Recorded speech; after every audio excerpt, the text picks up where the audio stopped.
Seventh day, middle winter month. Coo, coo, coo. A dark chuckle echoed in the darkness, emanating from the dark warrior of darkness, Momen. All around him, in the hold of a cargo ship recently returned to Korlin harbor, were piles of hides, precious ores, uncut gems, and exotic materials. Exotic to Riast's eyes, at least. In all, it was the first of many shipments imported from the beastman-populated lands of Rolengork, the result of trade negotiations spearheaded by Countess Korlin's cohort. A success in the Sorcerer's Kingdom's efforts at foreign outreach, which were otherwise dominated by delays and various other difficulties. He placed a gauntleted hand on the nearest stack of hides, another chuckle rising from his throat. The best part about their new trading partner was that they primarily dealt in raw materials. Indeed, he had long grown weary of dealing with merchants bearing all manner of manufactured goods from foreign lands, goods rendered by inept hands into near-worthless trinkets and substandard tools. It would have been better if the materials that went into them remained unprocessed to be fed to the exchange box. And so would the fate of all surplus materials produced by the Sorcerer's Kingdom have been if not for the intervention of Countess Korlin and her friends. To his surprise, the shrewd woman had discerned the existence of the exchange box, or at least something that served a similar function, within a few weeks of reviewing Albedo's officially issued materials and made a counter-proposal outlining how the Sorcerer's Kingdom's resources could be better put to work. Passively collecting raw resources to accrue wealth was too conservative, trade was ultimately much faster. The excess manpower resulting from adopting undead labor was a workforce ready to be trained into a manufacturing core beyond the likes of which the region had ever seen, turning imports of targeted resources into items exponentially more valuable than what they had started with. All the Sorcerer's Kingdom had to do was allow trade to flow and collect its dues from an ever-growing economy. Her ideas were sound, at least in theory. More importantly, Albedo had submitted the Countess' proposal to their master, and he put his seal of approval on it so swiftly and decisively that it would assuredly be successful. The completion of each cycle of trade made the conversion of gold merchant coins into Yggdrasil gold coins increasingly efficient relative to immediately consuming vast quantities of excess crops. Unfortunately, the Countess and her friends were also the only ones who had managed to facilitate any substantial trade deals. This was much to the frustration of Albedo, who had been working to achieve similar results with her agents in Riast's since then. "Do we have permission to unload the cargo?" Pandora's actor looked over his shoulder at the elder lich standing behind him. "Umu," he said. "By the way, how are the ship's crews doing?" "Their condition remains nominal." "I see. I'll be going back once I pick up the samples. Be mindful of the schedule." This one obeys. He pondered an immediate return to the guild treasury as he put the variety of samples set aside for him into his inventory. A rare visit to Korlin harbor as Momen served as an excuse to be around when the ships from Rolengork returned. Throughout his tour of the town, whose denizens no longer paid much attention to him, his mind was dominated by thoughts about what new items might arrive. The decision was robbed from him the moment he disembarked. "Mr. Momen, Mr. Momen." An urgent whisper drew his attention to an unmarked carriage parked nearby. Out of its partially opened window was a familiar face. What's she doing here? Also, the anxiety emanating from the woman was palpable. Pandora's actor scanned the surroundings, but couldn't discern whatever it was that worried her. With one last look at the port around them, he strolled over at an unbothered pace to greet her. "If it isn't Edwina Hoffman," he said in a friendly tone. "No, if I recall correctly, you got married last month." "My husband married into the family," the woman replied. "And so the Hoffman family shall remain in power for the next generation. Unless there was a severe case of mismanagement or some sort of scandal, the political power of a guildmaster was such that the position may as well have been hereditary. Not only was the heir of a guildmaster the beneficiary of an upbringing that groomed them for the position, but they also inherited the network of relationships and contacts cultivated over a guildmaster's time in office. Perhaps the only guild that didn't display the dynamic was the Adventurer Guild, whose highly individualistic membership would rail against anyone who they considered undeserving of the position. There was also the Magician Guild, for obvious reasons. Either way, Pandora's actor said, "You have my congratulations." "Thank you, Mr. Moman. Is there something in particular that brings you all the way from Rantle to see me?" Pandora's actor once again examined their surroundings as the young woman's cautious air intensified. "Yes, there is," the guild official replied. "But I would like to discuss the matter in the city. Is there something that bothers her about Corlin Harbour? Or has she perhaps prepared something in Rantle?" The carriage door opened the rest of the way as Mrs. Hoffman gestured for him to join her. As they rolled past the rows of warehouses on their way out of the port, he further considered what her business might be about. Despite her tangible trepidation, her fear wasn't intense enough to carry her thoughts with it. As far as he knew, things were relatively quiet on the domestic front. The vast majority of the population was preparing their fields for the sowing season, while the urban centers were busy churning out goods for the spring markets. The main source of excitement over the winter had come from the periodic visits by various factions of the imperial aristocracy, but they had already returned to the empire to oversee similar activities in their lands. Indeed, what one could call a status quo had finally fallen over Rantle. Unless something happened, the Sorcerer's Kingdom would be focused on consolidating its recent gains over the next few years while waiting for events in Re-Estize and Roblay to come to a head. Mrs. Hoffman let out a quiet sigh as they passed through the northern gate of Corlin Harbour. The winter skies cast a grey pall over the vineyards of the Katza River Valley, adding to the weight of the young woman's grave expression. "So," Pandora's actor said, "what troubles you so, Mrs. Hoffman? Don't tell me you've come to consult me on husband troubles." "What?" Mrs. Hoffman blinked. "Oh, no, nothing of the sort. It's just, do you think the Soul Eater can hear us? Ho!" He made a show of looking ahead through the cabin wall to where the Soul Eater was drawing the carriage. When was the last time one of the Sorcerer's Kingdom's citizens approached Moman the Black over concerns they feared to express to the Sorcerer King and his followers?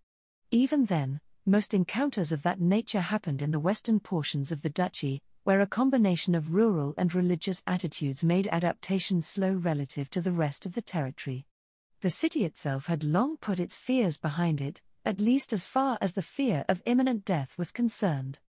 "I don't think anyone has put a Soul Eater's hearing to the test," he responded in a low voice. "Then we should wait. Also, several of the guildmasters wish to speak with you about the same topic." There were many matters that might merit the participation of multiple guildmasters, but none that warranted the secretive actions carried out by the guild official. None that he knew of, at least. Was this a sign of new foreign interference? As far as national security went, the guilds were one of the more porous fronts by nature. Trade and travel meant the movement of foreign agents and the resources that fueled their efforts, and the Sorcerer's Kingdom's policy regarding the activities of said agents meant that little was done to dissuade them. The question was, who was it? Going by Mrs. Hoffman's behavior in Corlin Harbour, one might be led to believe it was the theocracy, but their operatives in the Sorcerer's Kingdom did little more than observe the people and the effects of government policy. Her question about the Soul Eater made it evident that, whoever it was someone that Moman might side with against the Sorcerer King. Perhaps it was the City-State Alliance or Argland, which still hadn't initiated diplomatic relations 2 years after the Sorcerer's Kingdom's official founding. Demiurge was still in the process of repurposing Ijania's network of agents in Re-Estize and Baharuth, so their information beyond Rantle's immediate neighbors remained limited to the rumors and tales brought to them by the trickle of traveling merchants lured to the city by the prospect of cheap commodities. But would they dare set any conspiracies into motion? Even with the limited information available to him, Pandora's actor was certain that the City-State Alliance could not challenge them in any significant way. A coalition, perhaps? One with the myriad powers in the unknown lands? If such a thing was forming, it was at least unfeasible from a military standpoint. The methods employed by the region indicated that the logistical challenges were too great to even mount a serious invasion of the Empire, never mind the Sorcerer's Kingdom. Indeed, A great part of why the Sorceress Kingdom was content to focus on domestic affairs for the time being was because there were no tangible threats in the vicinity. The only evidence of players was centuries-old remnants of their existence. Local power levels were so low that a single floor guardian could probably fight all their neighbors at once and handily come out on top. By all indications, the conquest of the New World was essentially theirs to lose, so the prudent course of action was to proceed carefully rather than blunder into pitfalls similar to those experienced in the past. This, of course, came as a great disappointment to the more aggressive of Nazaric's denizens, especially Cocytus, who served as the head of the Sorceress Kingdom's royal army. "Ah, well, I'm sure he'll have something to do once in a while." The carriage slowed as it approached the southern gate of Rantel, joining a short queue of wagons returning from their trips to the surrounding countryside. Roughly half were empty, while the other half were filled with charcoal, fuel for the homes and workshops of the city. He ran a critical eye over the cargo as they passed them by, though none would have noticed it through his slitted visor. Yet another inefficiency to address. If only we could accelerate the production of magic items. There was little that could be done about that. The average citizen leveled at a glacial pace and the ability to cast magic was uncommon. Even if that wasn't the case, the resources required to practice a magical artisan's trade rapidly dried up when any attempt at mass production was made. Still, the fact that they were producing magic items meant that they would see increases in efficiency over time. They were essentially indestructible in domestic applications, after all. Outside of his window, the midday market stood unfazed by the gloomy winter weather. At a glance, things hadn't changed much from the previous year save for the slight increase in demi-human citizens that could be spotted throughout the mostly human crowd. Here and there were even demi-human merchants trying their hand at running a stand. "How fare the non-human members of the guilds?" Pandora's actor asked. "There still aren't very many," Mrs. Hoffman answered. "The vast majority of those are peddlers traveling to and from their homes outside of the duchy. Even with them, integration has been problematic." "How so? Have they been breaking laws?" "They aren't engaging in criminal activities," the guild official replied, "but we have all sorts of problems getting them to adhere to our regulations." "Well, they do come from outside of human society," Pandora's actor said. "Adjustment will take time. At this point, I wonder if that will even happen." Mrs. Hoffman frowned out of the window as they entered the main plaza, but he couldn't see what she was looking at. "I suppose if I were to blame it on any one thing," she said, "it would be a lack of respect for the guilds. We've gone to great lengths to accommodate the demi-humans' presence, but they continue to remain detached. Raw resources aside, the goods they try to sell in the city do not meet our standards, and I could go on forever about how they price things. None of their artisans recognize the need for our system of apprenticeship, and they rarely, if ever, submit any reports about their activities." He was, of course, aware of the difficulties she described. So far, the guild's response was to limit imports from tribal peddlers to raw resources. It wasn't exactly a nice thing to do, but, without the approval of the guilds, manufactured products couldn't be sold whether it was in Rantel, Winter, or anywhere else where the guilds had established themselves. Their carriage made its way around the Merchant Guild office, bringing them to one of the building's service entrances. Pandora's actor stepped out into the shadow of the towering stone structure and was immediately ushered inside by Mrs. Hoffman. He was led through a set of corridors and up 2 flights of stairs before being seated in a large study with windows overlooking the plaza. "Please wait while I inform the guildmaster of your arrival, Mr. Moman," Mrs. Hoffman said. A quiet click sounded as she shut the room's polished wooden door behind her. With little else to do but wait, Pandora's actor seated himself at a long wooden table, idly scanning the rows of records stretching off to either side of him. Those records had been unknowingly taken away to be transcribed shortly after Rantel's annexation, and he had found the contents to be about as mundane as expected. 15 minutes later, the door opened again to reveal the master of the Merchants Guild, Darian Hoffman. Behind him came the masters of the Pharmacist Guild, Carpenter Guild, Mason Guild, Leatherworker Guild, Weaver Guild, and the Blacksmith Guild. The major craft guilds are here. Does that mean I'm being consulted on an economic matter? Thank you for agreeing to see us on such short notice, Mr. Moman, Master Hoffman said. It's not a problem, Pandora's actor replied. I'm here for the people of Rantel, after all. Mrs. Hoffman, who entered the room last, went to close the heavy curtains hanging beside each window. Pandora's actor sifted through the surface thoughts of the guild masters as they seated themselves around the table, trying to get a preview of the discussion to come. Like the young guild official, their minds all emanated a sense of fear, but they were far better at keeping their thoughts in check. Pandora's actor leaned forward, his hands folded in front of him. So the mystery will finally be unveiled. Forgive us for the secrecy, Mr. Moman. Master Hoffman lowered his head. Given who this matter involves, we couldn't risk airing our concerns in public. So it involves Father, after all. The thread of excitement grew within him. Mrs. Hoffman had expressed her worries about speaking within earshot of one of the Sorcerer King's undead servitors, so he could only conclude that it was a conspiracy against the Sorcerer King. Of all of the things he had been assigned to do while masquerading as Moman, this was something he hadn't yet needed to deal with. A prudent move, Pandora's voice turned grave. One never knows if an agent of the Sorcerer King is listening. Do you think the Death Knights stationed at the main entrance can hear us in here? One of the guild masters asked. Death Knights are fundamentally fighters, Pandora's actor replied, so that would be impossible. A collective sigh of relief rose from the humans around the table. As they settled themselves for the discussion, Pandora's actor mentally prepared himself, simulating dozens of potential scenarios and the responses that Moman might render. Then let's get down to it, Master Hoffman said. A threat to the development of the Sorceress Kingdom has appeared, in the form of one Baroness Ludmilla Zaradnik. Eh? Why were they suddenly talking about Baroness Zaradnik? Weren't they supposed to be hatching a grand conspiracy against the Sorcerer King? If I'm not mistaken, Pandora's actor said, House Zaradnik's territory lies on the mostly undeveloped fringes of the duchy. Its economic influence is infinitesimal, so how could it represent a threat to the development of the Sorcerer's Kingdom?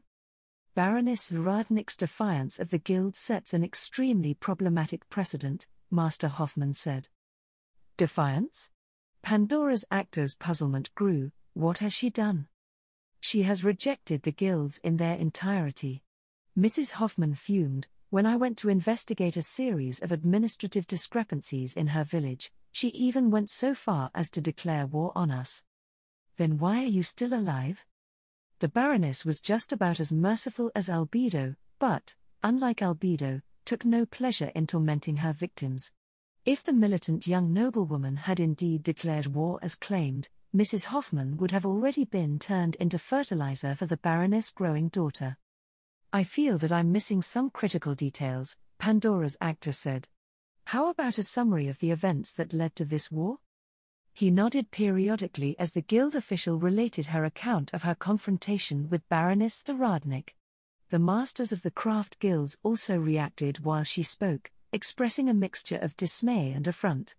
They had obviously heard Mrs. Hoffman's testimony before, so he could only look on in silent bemusement at their act.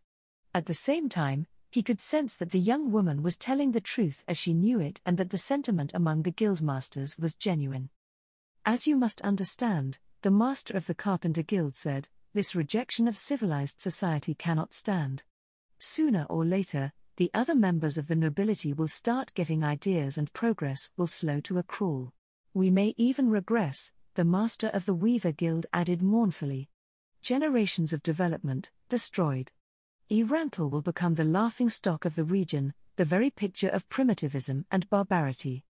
According to Mrs. Hoffman's account, Pandora's actor noted, the source of this dispute is not some desire to bring an end to industrial development, but a disagreement over how artisans should be managed in Warden's Vale. Conflicts of this nature are not unfamiliar to us, the master of the Pharmacist Guild said. Occasionally, nobles who grow in pride and power do this sort of thing. Sometimes, they covet our wealth and seek to steal it from us. Other times, They lust for power and see us as an obstacle in their bid to control the towns and cities. In this case, I believe Baroness Zaradnik has become drunk on her meager successes in the economic arena and now believes she can do our jobs better than we can. It certainly doesn't help that she's a follower of the Six, the master of the Blacksmith Guild chimed in. Those religious fanatics are under the insane notion that they have a divine mandate to oversee humanity. Her constant exposure to the wilderness tribes may have also affected her thinking, the master of the Pharmacist Guild said. She's been dabbling in the mysticism of goblins, ogres, and what have you. Someone like that can't be entrusted with the future of our precious arcane artisans. Around the table, the guild masters voiced their agreement with their colleagues' assessment. It's a damn shame, Master Hoffman said. She was so compliant at the beginning. Now, she's proven herself to be a menace in the making. I doubt her compliance was ever genuine, Mrs. Hoffman sniffed. She was undoubtedly waiting for things to return to a semblance of normalcy before revealing her true nature. We've gone for too long since the damn nobles were put in their place, the master of the Mason Guild said. So you intend to put the Baroness in her place, Pandora's actor. I hope this doesn't involve any measures that would be considered criminal by the Sorceress Kingdom. My deal with the Sorcerer King is contingent on your good behavior. Actions of that nature are unnecessary, Master Hoffman said. As mentioned, this isn't the first time we've dealt with an overreaching noble. If anything, Mrs. Hoffman said, we fear the opposite may be the case. The opposite? Pandora's actor said. Do you mean to say that you expect Baroness Zaradnik to attack you in some way? A noble always resorts to the same methods of retaliation. A martial noble like Zaradnik will almost certainly enact violence upon our members in some fashion. Since she's an officer in the Royal Army, she could order the undead to do something. She's been sending her footmen to that demi-human dojo. I wouldn't be surprised if they started to beat up our members one of these days. Pandora's actor resisted the urge to scratch his head. Did they think that the Royal Army could be ordered to commit petty crimes by a rogue officer? Or perhaps their fear of the undead made them believe that they would happily inflict pain and suffering upon the living.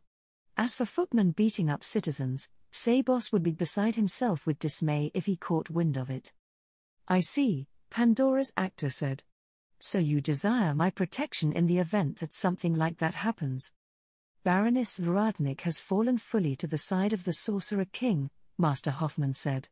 Should your promise to protect us from the Sorcerer King not also extend to the actions of his government? Yes, of course, Pandora's actor replied. Out of curiosity, how do you intend to fight this war with House Zaradnik? We'll deal with her the same way as any other noble who challenges us, the master of the Merchant Guild said. She may be able to do whatever she wants in her own territory, but we control the region's commerce. By enacting an embargo on Warden's Vale, her fief's economy will shrivel up and the artisans she's won over will abandon her in droves for better opportunities. In the end, House Zaradnik will accede to the will of the guilds or be reduced to a state no different than that of its neighboring tribes. That's quite ruthless of you. That type only respects power, Master Hoffman said. It's best to act decisively once negotiations break down. He pondered his response to the guild's request. They had completely misread what was going on in Warden's Vale, but their embargo still represented a substantial threat to the various experiments being conducted there. Or did it? If considered from a different angle, it was, in reality, an unintended blessing. As was consistent with her personality as both a martial noble and a ranger, Baroness Zaradnik's planning included making her fief both siege-proof and self-sustainable. An economic siege might cut her off from guild-controlled trade, but it wouldn't achieve the guild's desired objectives. If anything, it would have the effect of cutting off the flow of high-quality goods and magic items from Warden's Vale to the rest of the Sorceress Kingdom, while factors unrelated to material wealth continued to attract the people that the Baroness desired. The guilds thought to teach a misbehaving noble a lesson, but who would actually be the one to learn it? Ultimately, loyalty to Ain's Ul Gown made the choice a trivial one. You have my guarantee that I will protect you from any corrupt actions on Baroness Zaradnik's part, he told the assembled guildmasters. I sincerely hope a resolution to this conflict will come soon. That is our hope, as well. Master Hoffman offered a smile of thanks. House Zaradnik is notoriously stubborn, however, so I'm sad to say it's more likely that Baroness Zaradnik and her subjects will experience years of pointless suffering before they see reason. How unfortunate, Moman said as he rose to his feet. Well, now that our business is concluded, I should get going before people start wondering where I've disappeared to. He left amidst the gratitude and farewells of the guildmasters and swiftly returned to the door he had entered the merchant guild from. With his visit to Korlin Harbour cut short, he now had plenty of time to assess the imports from Roland Gork. All he had to do was briefly show himself in the city before retiring to Moman's Manor. Pandora's actor summer. His stride remained unbroken as a familiar voice sounded through a message. Entema? What can I do for you? Albedo Summer wants you to come to the throne room as quickly as your situation allows. We may have an emergency on our hands, or so she says. I'll be there. Thank you. An emergency, as quickly as my situation allows. The phrasing didn't make it seem like much of an emergency. It was likely something they had to quickly devise a plan for rather than an event that required immediate action. After showing himself to the citizens in the main plaza, he went straight to the city's central district where Nabril teleported him back to Nazarick. He stepped through the awaiting teleportation gate and appeared in the throne room fully adorned in his stylish mustard uniform.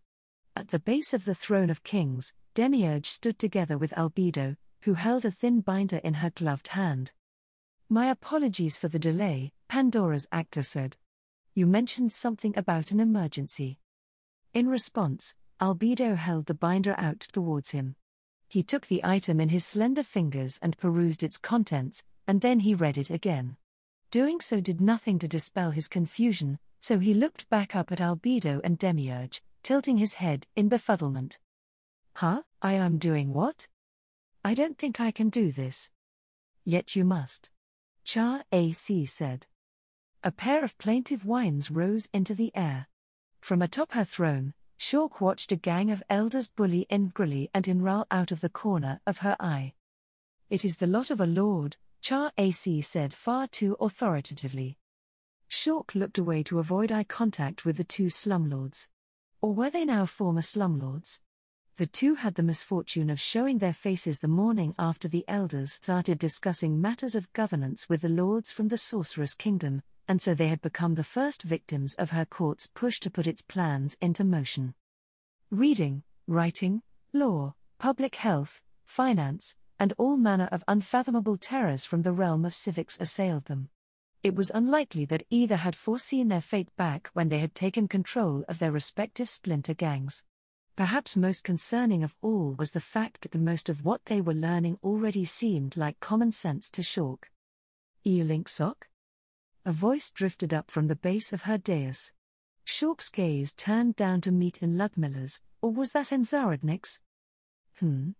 Sorry, could you repeat that? Would it be possible to arrange a meeting with Narkira? I'd like to develop a better understanding of Roland Gork's conflict with the Yorgulan Commonwealth. Shork wasn't familiar with the undead, but in Ludmilla's interest in the war felt in character for beings rumored to revel in death and destruction. How should I answer? What does she plan on doing? After the black-scale Dragon Lord casually revealed in Ludmilla's role to Shork's court, no one was sure what to do about her. The undead were said to be enemies of all life, but the people of Roland Gork, particularly those of the interior, had little to no experience with them. Shork hadn't even known that the undead looked just like humans. She always imagined them to be more gruesome, somehow. With how busy they are, Shork said carefully, I don't think I can get them to come here to speak with you. We send them equipment every 2 or 3 weeks, so maybe you can join the next shipment if you're still around. Is their clanhold very far away? It's 2 to 4 weeks upriver, Shork replied, depending on the season and how dangerous things get. The Yorgulan frontier is as far from the Narkira as Narkira is from us. Has Inverilyn been to their territory? Inverilyn? Oh, yeah, she's been there before. I think she went north after that, though, not east.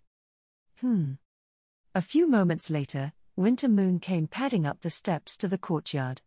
The Krokonos or dragon or whatever she was swiftly made her way to stand within Ludmilla. You called?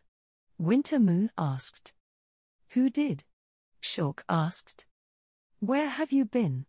In Ludmilla asked. I wanted to introduce you to Queen Auriculus. I had a sudden craving for Yeti, Winter Moon answered, so I went to the walled spine to have some.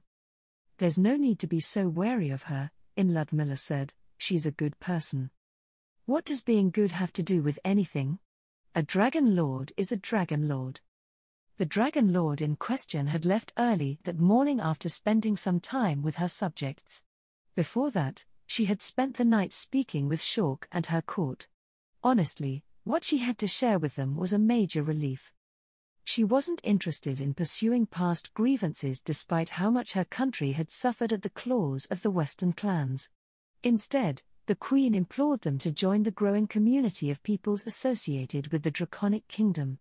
To that end, she offered assistance in the form of territory where Roland Gork could temporarily accommodate millions of people and would give them an early opportunity to begin replenishing their dwindling herds. Shork couldn't speak for all of Roland Gork, but she couldn't see the clans refusing. Not only was it a tremendous help in the short term, but the notion that they were no longer surrounded by enemies was a profound one. After untold generations, Roland Gork was alone no longer. In Verilyn? In Verilyn.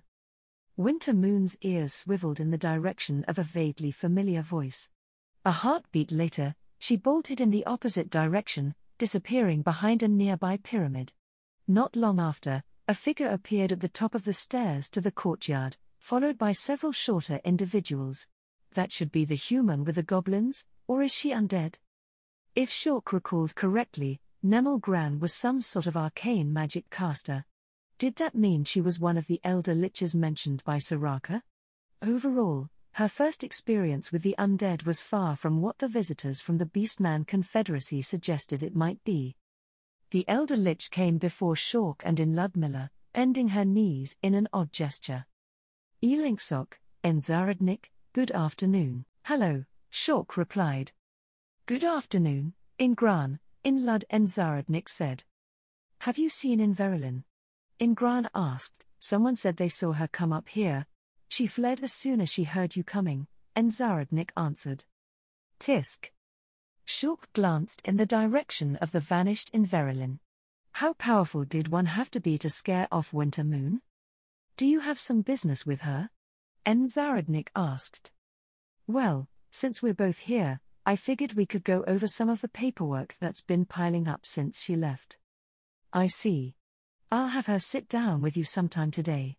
How have you been getting along with the local mystics? Quite well, actually, Ingran said. We've actually gotten to the point where trading magic is a possibility. Trading magic? It's not usually a topic discussed outside of the Magician Guild, Ingran replied. Generally speaking, magic casters of all types jealously guard their repertoire of spells as a matter of competition. It's never occurred to the tribes here or in the Sorcerous Kingdom that they could trade magical knowledge with outsiders.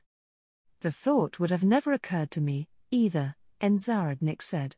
And here you were wondering whether you would be of any use on this trip. You are too kind, Enzaradnik, Ingran lowered her head. Now, if you will excuse me, I have a dragon to catch. Yup, it's a good thing they aren't enemies. Casually talking about catching dragons aside, the Sorcerous Kingdom's army a portion of one of the Sorcerous Kingdom's armies had handily driven back Roland Gork's coalition in the Draconic Kingdom. The Black-Scale Dragon Lord, who was one of their allies, had single-handedly wiped out the coalition forces. Undead or whatever, if they had decided to come as aggressors, there was little Roland Gork could do but roll over and die. I'm back. A tired-sounding voice once again drew their attention to the stairs. There, Clara dragged herself towards them with 3 cubs hanging off of her. Popular, as always, in Ludmilla said. They pounced on me as soon as I stepped off of the lift, Clara sighed. They wanted to jump off of the cliff with her again, Florine said with a smile as she came up behind Eel and Clara. Where's Wagner? Ludmilla asked. She went to see the monkeys, Florine answered. The monkeys? We came across a group of Ocello preparing to hunt some animals living in the upper canopy, Florine said. Wagner somehow convinced herself that they might actually be a race of demi-humans. Despite her experience with the creatures, a sliver of worry worked its way into Shawk's mind. What if they were demi-humans? Over the course of their guest's stay, Shawk maintained that her people hadn't ever hurt the tribes of other races. What if that turned out to be untrue? How would the Sorcerer's Kingdom react? She felt that the fact they were ignorant about hunting another race would make things look worse. I see, Ludmilla said. How about you? Have you decided what to do with the cub? A sense of sorrow emanated from the human lord. I don't know what else I can do, Florine said. I can provide him with everything he needs in a material sense, but I can't offer him the upbringing that a Nar cub needs. It isn't even about the danger his instincts pose to others anymore. Not letting him go would mean that he'll grow up unable to speak a proper language and he may become both physically and psychologically stunted. I can't do that to him. There won't be any shortage of families willing to take care of him for you, Shawk said. Especially if you're willing to provide for all of his material needs. I can find someone if you want. Thank you, but I already have some people in mind. With your permission, I will make the arrangements myself. Sure, I don't have a problem with it. Florine lowered her head. Thank you, Sok. We're the ones who should be thanking you, Shawk said. Even with everything we were doing, things weren't looking very good before you arrived. Now, well, our situation's still pretty bleak, but we'll still save millions more than we expected to. How will the Confederation at large receive these developments? Clara asked. The warrior clans are a pragmatic bunch, Shawk answered. And they're pretty reasonable, at least when it comes to their dealings with the other warrior clans. My guess is that they'll judge things from a military perspective. No longer needing to worry about a Western invasion by the undead means that they can divert more fighting strength to the Yorgulan frontier. More people surviving everything that's happened because of the floods means that we'll be better able to sustain the war effort. Speaking of sustaining the war effort, Ludmilla said, you mentioned that you were currently contributing by manufacturing and delivering equipment to the front lines. Yes, that's right. Would the warrior clans consider using equipment produced by my artisans? They would first have to learn how to fashion items that your people can use, but I can vouch for the quality of their craft. Shawk considered the undead lord's offer. The idea that Roland Gork could trade for goods from the outside world for something other than salt was still so new to her that it never crossed her mind unless someone else brought it up. I'm sure they'd be more than happy to use anything they can get their claws on, she said, but why would you involve yourselves in our war? Our involvement would not be as deep as you believe, Clara said. As far as we know, only direct intervention or donations of goods to a warring party would be considered interference in a conflict. Obtaining equipment through fair exchange is simply considered trade. In that case, well, I'm not sure if they could afford to trade for anything right now. With access to trade, Clara told her, many avenues may be taken to achieve the desired result. For instance, your clan may purchase equipment from us, which in turn frees up your clan holds industrial capacity to support your war effort. I see, Shawk said. That does sound like something we would be willing to do, but what would you accept in return? My people are mostly interested in raw materials, Ludmilla said. When the time comes, I'm certain we'll be able to agree on an exchange that will be fair for both sides. We look forward to it, Shawk said. How long will it take to? The words died in Shawk's mouth as the acrid stench of singed fur was carried by the wind. With the odor appeared Lion, though there was no sign of her being burnt in any way. I'm back, Lion said. Why do you smell like that? Ludmilla asked. I went to see the monkeys, Lion answered, and the monkeys breathe fire. They couldn't get me, but they got one of the guys I was with. Ah, That happens sometimes, I guess. One of the risks that came with hunting canopy screechers was getting caught by their fiery breath. It usually wasn't fatal for beastmen, but it did leave one with embarrassing patches of missing fur once in a while. So, Eel in Lion said, "What's everyone up to?" "We were just discussing a few things," Eel in Clara said. "Gonye has decided to have her cub raised here." "Ah," Eel in Lion said, "so she's giving up her kid." "I'm not giving him up," in Florine's tone grew cross. "I'm still providing for the needs I can take care of, and I'll visit him when I can. It's not much different than having a nanny." "What's a nanny?" Shawk asked. "Nobles and wealthy individuals who can't dedicate the time required to properly raise infants will hire someone to do so in their stead," in Florine answered. "For human nobles, the lady of the house usually assumes responsibility for the child's upbringing once they are ready to receive basic education. There will be complications in our case since education designed exclusively for humans is physiologically incompatible with many races, including the beastmen of Rolengork, but I'm sure this issue will be mostly resolved by waiting until the cub reaches a later developmental stage." "Does that mean he's coming back with sharper claws and bigger teeth?" Eel in Lion frowned. "If so, what?" The delegates from the Sorceress Kingdom turned their attention to Eel in Clara, who had raised her hand to her ear for some reason. They waited patiently until she lowered her hand again. "A message from our liege," Eel in Clara said. "We must return to the Sorceress Kingdom immediately for an emergency session of the House of Lords." As Eel in Clara spoke, a strange black space grew in the air not 2 meters away from her. Shawk rose from her throne at the sight, her ears and tail raised in alertness. "You must excuse us, Eel in Sok," Eel in Clara told her. "This matter will take up the rest of the day, at minimum. We will return as soon as possible." Shawk watched in dumbfounded silence as the 4 lords and their attendants disappeared into the void. A moment later, the 3 cubs that had been clinging to Eel in Clara tumbled back out. Gooseflesh rose on Clara's arms as she stepped out of the sweltering heat of Rolengork and into Castle Corlin's rooftop garden. Of course, one of her magical accessories rendered her impervious to all but the most extreme of weather, so it was the familiar wintry scenery of the Katza River Valley all around her that evoked the reaction. "Welcome back." Not far away stood their liege, Lady Shaltir Bloodfallen, in her familiar black ballroom gown. To Clara's surprise, she wasn't accompanied by the usual set of vampire brides, but by Lord Mayor and Lady Aura. "Thank you, my lady," Clara said as she returned her liege's greeting with a curtsy. "Lord Mayor, Lady Aura, it is good to see you again as well, MHM.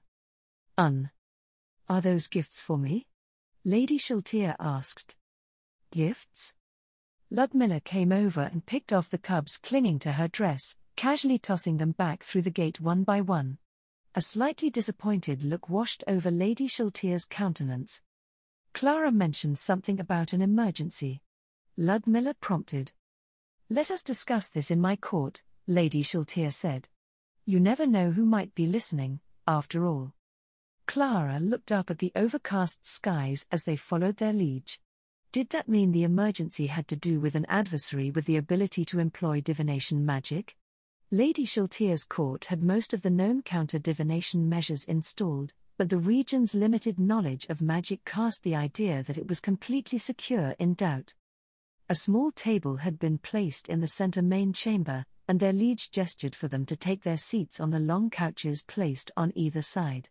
Clara cast a critical eye on the bounty of refreshments set before them. "Aren't we supposed to be in the midst of some sort of emergency?" As if in answer to her unspoken question, Lady Shaltir produced a folder from her inventory. Leanne was the first to receive it. Not 30 seconds passed before she burst into laughter. Florine took the folder from her, a furrow forming on her brow as her eyes went back and forth over the pages within. "I can almost hear Lady Albedo screeching from here," Leanne said as she wiped away a tear. Florine let out a sigh and passed the folder to Clara. Ludmilla shifted closer to read its contents alongside her. Regarding the problems faced by the team supporting the Holy Kingdom's grain management. Clara frowned as she flipped the cover page over. As Leanne had so eloquently put it, she could almost hear Lady Albedo screeching from where they were. According to the documents, which were made up of a series of related reports, one of the humanitarian convoys being paraded through Re-Estize on its way to the Holy Kingdom had been waylaid and looted. The publicity stunt carried substantial risks considering the near-lawless state of certain stretches of the kingdom's highway network, but, in the case presented by the report, the attacker wasn't a band of brigands or opportunistic mercenaries, but a member of Re-Estize's aristocracy. To add insult to injury, the individual in question was not a noble known to express the anti-sorceress kingdom sentiment that was common in Re-Estize's royal court, but the scion of a minor house, the very same scion who had been chosen to lead the third faction supported by Lady Albedo's agents and collaborators in the kingdom. With the scion's actions, however, Lady Albedo's plans had been drastically compromised, if not blown apart in their entirety. What do you think? Lord Mayor asked. This is war, Florine said. It's war, said Ludmilla. We'll soon be at war, Clara sighed. Lady Shaltier looked back and forth between them in confusion. I'd expect this response from Ludmilla and Leanne, she said, but both of you, as well. Florine, especially, I never knew you were so bloodthirsty. It's not a matter of being bloodthirsty, mistress, Florine said. War will produce the optimal outcome for both sides, politically speaking. I don't get it. It's a matter of political and contractual logic, Florine said. Attacking a convoy bearing the flag of the Sorceress Kingdom constitutes an attack against the Sorceress Kingdom from the Sorceress Kingdom's perspective, no matter that they were under the jurisdiction of a foreign power. The first step in righting this wrong is to have Re-Estize admit fault and then demand reparations. The problem is that, if Re-Estize accedes to the Sorceress Kingdom's demands without contest, it probably means the end of Re-Estize. How so? Because a liege is contractually obliged to defend their vassals in court.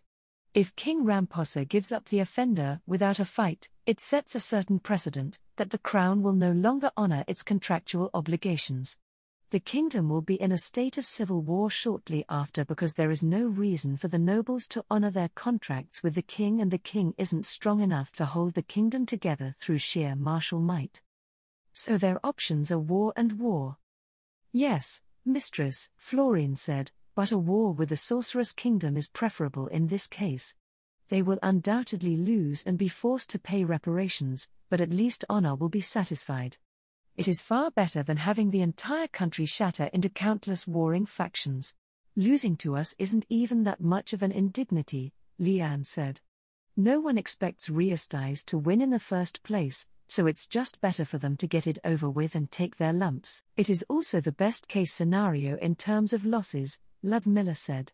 A swift and decisive victory on our part may only mean the deaths of a few. Millions will suffer and die over many years if Re-Estize enters a state of civil war. The calculation was a simple one for any rational mind trained in court politics. Unfortunately, the upcoming conflict between the Sorceress Kingdom and Re-Estize would be subject to scrutiny by every country in the region, and she feared the irrational conclusions that might be drawn from the contest. Even in the best-case scenario, unfounded rumors and fears born out of the biases held against them would impede diplomacy for years to come. Then how would you wage this war? Lady Shaltier asked.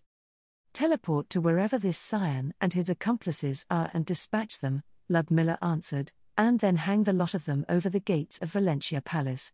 Re-Estize will instantly capitulate with their defendants dead. That seems a bit too quick, Lady Shaltier said. Shouldn't we make them suffer a bit? If His Majesty deems it appropriate, mistress.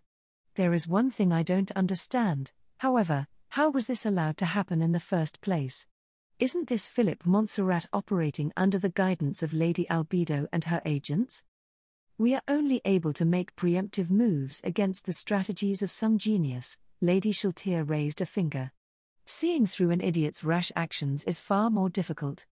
Across the table arrayed with tea and pastries, Clara frowned.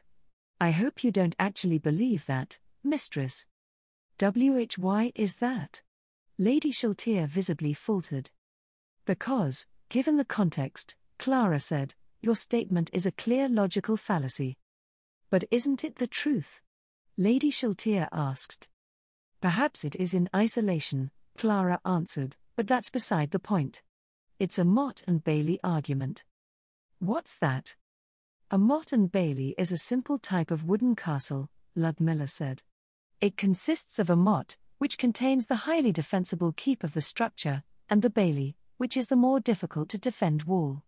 A Mott and Bailey argument is when one conflates a difficult to defend statement, the bailey, for a far more defensible one, the motte. I don't follow. The statement that you made just now, the idea that one could not prepare for the events that transpired because one cannot precisely predict the actions of an idiot, is the motte. The bailey is the notion that the sorceress kingdom could not prevent the attack against the grain caravan or mitigate its effects. This is indefensible since the sorceress kingdom has more than the adequate means to do so. Your statement is a deflection from the true issue, attempting to assert something that most people would agree with to wave away the fact that a gross act of negligence was committed on the part of whoever was responsible for this scion. Also, Leanne said, whoever was in charge of that leg of our logistics was utterly incompetent. Proper planning against this sort of thing is something that our companies do every day. All that aside, Lady Shaltir said, the House of Lords is assembling soon. Do you have any last-minute preparations to make? Our usual outfits should be fine, Mistress, Clara said. Let's just get this over with so we can return to our work in Roland Gork. The report shared with them left little room for debate, and the Sorceress Kingdom suffered no falls in the ranks of its nobility. All that was left was to express their support for the war, which was probably the purpose of the emergency session. Lady Shaltir opened a new gate, which brought them to the teleportation gazebo in E. Rantall's central district. They made their way directly to the royal villa and soon saw several other nobles doing the same. Look at how they're all dressed. Everyone knows what's coming. Indeed, the atmosphere of the gloomy winter day was made heavier by the black outfits and dark veils worn by their peers. Clara and her friends looked positively jovial by comparison, and this in turn drew sidelong glances from everyone who noticed them. No one said anything, however, and they all silently filed into the chambers of the House of Lords. Countess Jesn appeared to address them exactly at the appointed time. Is it just me, or has she gotten super old in the last few months? It can't be helped. She's been working as the Speaker of the House, liaison to the royal court, and she's raising a new heir on top of all of her other duties. Every eye followed the venerable noblewoman as she purposely made her way to the stand. Countess Jesn slowly swept her gaze over the assembled nobles before raising her voice to speak. I assume that everyone's received the Prime Minister's report, so I won't waste our time. Before we get to it, does anyone have anything to say about what's happened? Silence. Several of the nobles shifted in their seats, but nothing came of their discomfort. Very well. All in favor of war over the actions of the Kingdom of Re-Estais, rise in affirmation. Every noble in the chamber rose. Countess Jesn nodded grimly in response. It's unanimous, then. The House of Lords stands in full support of the Sorceress Kingdom's prosecution of war against the Kingdom of Re-Estais. May the gods have mercy on their souls.